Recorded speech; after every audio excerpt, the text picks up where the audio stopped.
बिल्ली के गले में घंटी कहानी। एक शहर में एक बहुत बड़ा मकान था। उस मकान में चूहों ने डेरा जमा रखा था। जब भी मौका मिलता वे अपने अपने बिल्लों से निकलते और कभी खाने की चीज़ों पर अपना हाथ साफ करते तो कभी घर की अन्य चीज़ों कुतर देते। उनका जीवन बड़े मजे से बीता रहा था।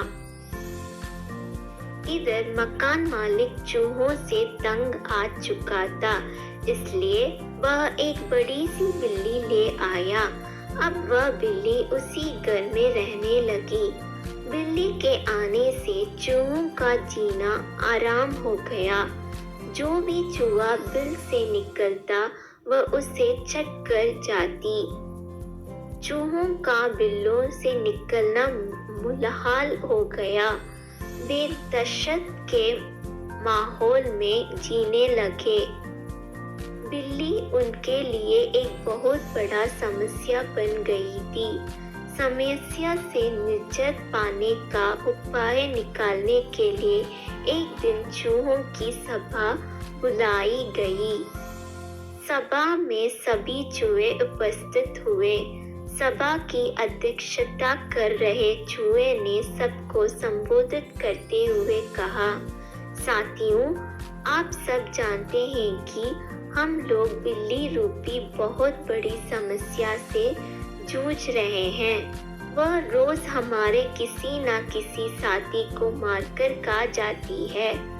बिल्लों से निकलना मुश्किल हो गया है, लेकिन इस तरह हम कब तक बिल से चुप कर रहेंगे? भोजन की व्यवस्था के लिए तो हमें बिल से बाहर निकलना ही होगा।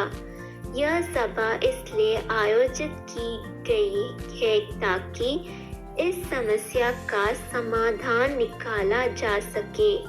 आपके सुझाव आमंत्रित हैं। आप एक एक करके अपना सुझाव दे सकते हैं। एक एक कर सब चूहों ने इस समस्या पर अपनी अपनी सोच के हिसाब से सुझाव दिया, लेकिन किसी भी उपाय पर सब एकमत नहीं हुए। तब अंत में एक चूहा उठा और चहकते हुए बोला, मेरे दिमाग में अभी अभी एक बहुत ही बढ़िया उपाय आया है। क्यों ना हम बिल्ली के गले में एक घंटी बांधे। इस तरह बिल्ली जब भी आसपास होगी उस घंटी की आवाज से हमें पता चल पाएगा और हम वहां से भाग जाएंगे। कहो कैसा लगा उपाय? सारे चूहे को ये उपाय बहुत पसंद आया।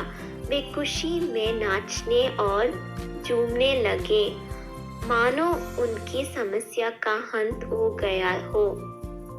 तभी एक बूढ़ा और अनुभवी चूहा खड़ा हुआ और बोला, मूर्खों, नाचना गाना बंद करो और जरा ये तो बताओ कि बिल्ली के गले में घंटी कौन बांधेगा। ये सुनना था कि चूहों का नाचना गाना बंद हो गया। बिल्ली के गले में घंटी बांधने अपनी जान से हाथ धोना था। कोई इसके लिए तैयार नहीं हुआ। सब में शांति छा गई थी। तभी इस शांति को चिरते हुए बिल्ली के कदमों की आहट सबके कानों में पड़ी। और फिर क्या था, सब सिर पर पैर रखकर अपने अपने बिल्लों की ओर भाग खड़े हुए। सीख, योजना बनाना का कोई औचित्य नहीं यदि उस लागू ना किया जा सके।